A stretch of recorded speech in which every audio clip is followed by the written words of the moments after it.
بسم اللہ الرحمن الرحیم ان الحمد للہ والصلاة والسلام علی من لا نبی بعد اما بعد عقیدہ ختم نبوت کے بارے میں حدیث نمبر 189 بیان کی جا رہی ہے۔ یہ حدیث مبارکہ کنز العمال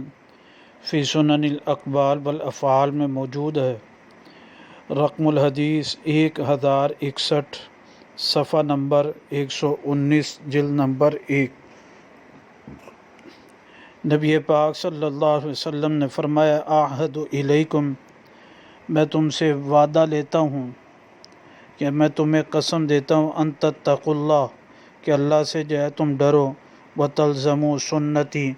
میری سنت کو تم لازم پکڑو، وسنت الخلفاء الہادیۃ المہدیۃ،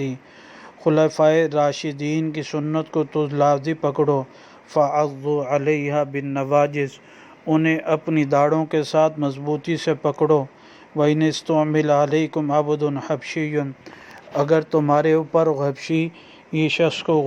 حبشی غلام کو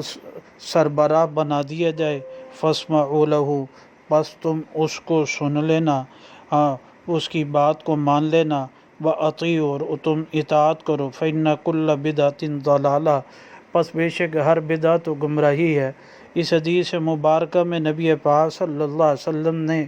وصیت فرمائی کہ فرمایا میرے بعد جو ہے میں تم سے قسم دیتا ہوں، تم سے عہد لیتا ہوں کہ میری سنت اور خلفائے راشدین مہدیین کی سنت کو لازم پکڑے رکھنا، تم پھر ہدایت پر رہو گے۔ پھر تمہیں اور یہ فرمایا کہ یعنی میری سنت کی اتباع کی ضرورت رہے گی قیامت تک، خلفائے راشدین کی سنت کی اتباع کی ضرورت رہے گی، لیکن نئے پیغمبر کی، نئی شریعت کی، نئے دین کی کوئی ضرورت نہیں۔